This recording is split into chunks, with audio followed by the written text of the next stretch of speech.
Step into a place full of new ideas and opportunities at Techno India University Tripura, where you learn, grow, and build your future. A place that truly helps your dreams become a reality.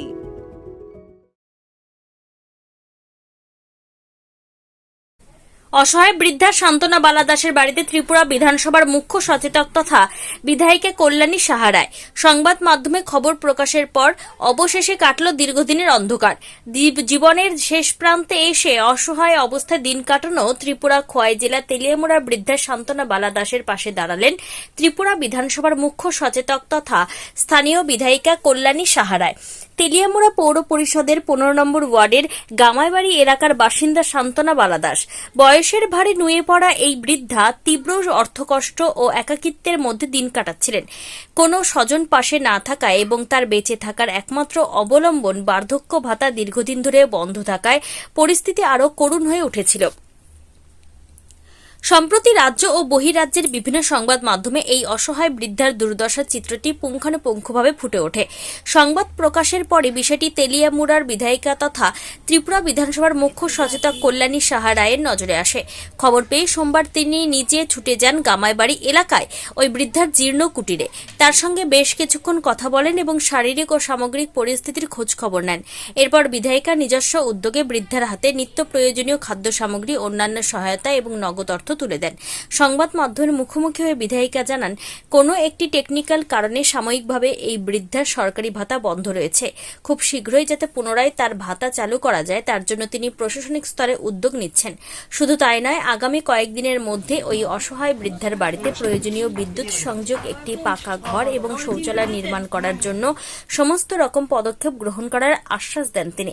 এদিন বিধায়িকার এই মানবিক সফরে তার সঙ্গে উপস্থিত ছিলেন তেলিয়ামুড়া পৌর পরিষদের 15 নম্বর ওয়ার্ডের কাউন্সিলর নিতিন কুমার সাহা। তিনিও বৃদ্ধার যাবতীয় সমস্যার কথা শোনেন এবং স্থানীয় স্তরে প্রয়োজনীয় সহযোগিতার আশ্বাস দেন। ত্রিপুরা থেকে বিক্রম কর্মকারের সাথে শিবজ্যোতি মল্লিকের report, crime press Bengal news.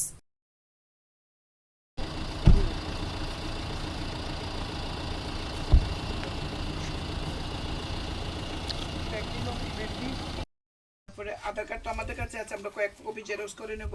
আর প্রসেনজিৎ এসে আপনার রেশন কার্ডটা নেবে, ভাতা ফর্ম ফিল আপ করে আপনার থেকে সই নেবে, ভাতাটার ব্যবস্থা করে দিচ্ছি।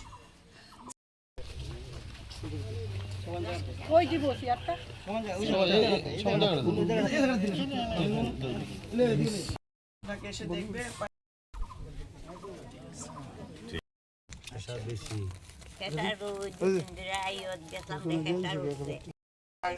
আপনি 1000 টাকা রাখেন। আর একটা কথা বলবো, আমার একান্ত একটা চৌকির দরকার। আমি কোন সময় ভেঙে পড়ে মরে থাকবো তা কোনো ঠিক নেই, আমি কিনতে পারছি না।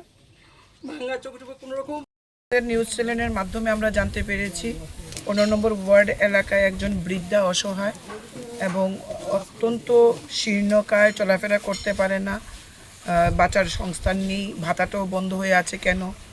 তো আপনাদের চ্যানেলের মাধ্যমে দেখে আজকে আমরা এখানে এসে আমরা জানলাম যে 2018 সালে সরকার পরিবর্তন হওয়ার পর আমরা ওনাকে ভাতা দিয়েছি এবং আমরা ওনাকে রেশন কার্ডটা বিপিএল করে দিয়েছিলাম। তো আজকে আমরা এখানে এসেছি, ভাতা কেন বন্ধ, আমি এটা রাজ্যের মাননীয় মন্ত্রী সোশ্যাল ওয়েলফেয়ার, ওনার সাথে আমার গতকালকে ডিটেলস কথা হয়েছে। সবচেয়ে বড় কথা, উনি নিজে নিউজটা দেখে আমাকে উনিও পাঠিয়েছেন। উনি আমাকে বলেছেন আধার কার্ড এবং ব্যাংকের বইটা নিয়ে যাওয়ার জন্য, আমি এটা নিলাম।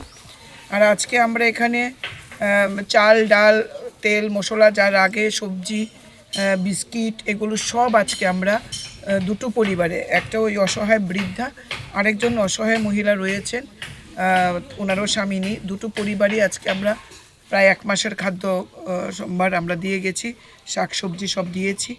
আমাদের সঙ্গে 15 নম্বর ওয়ার্ডের কাউন্সিলর নিতিন সাহা আছেন, আমাদের সংগঠনের সব লোকেরা আছে, আমাদের সঙ্গে পঞ্চায়েত সমিতির সম্মানীয় সদস্য আছেন।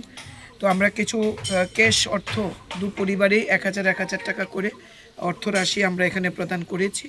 আমরা এই দুটো পরিবারের দায়িত্ব আমরা নিয়েছি। আমাদের এই কাজ আমাদের চলতে থাকবে যতদিন এরা পৃথিবীর বুকে আছেন। এদের অন্তত বেঁচে থাকার যে উপকরণগুলি দরকার সেগুলো আমরা দিয়ে যাব।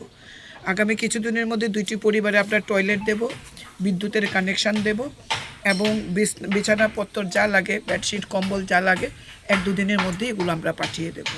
আমাদের ছেলেরা রয়েছে এখানে, সংগঠনের ছেলেরা এই পরিবারগুলির সাথে এমনিতেই রয়েছে। এই ভদ্রমহিলার হাজব্যান্ডের শ্রাদ্ধ শান্তি আমাদের ছেলেরাই করেছে।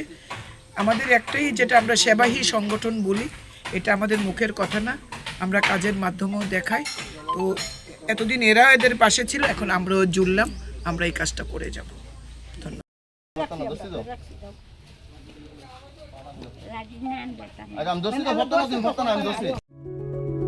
Step into a place full of new ideas and opportunities at Techno India University Tripura, where you learn, grow, and build your future.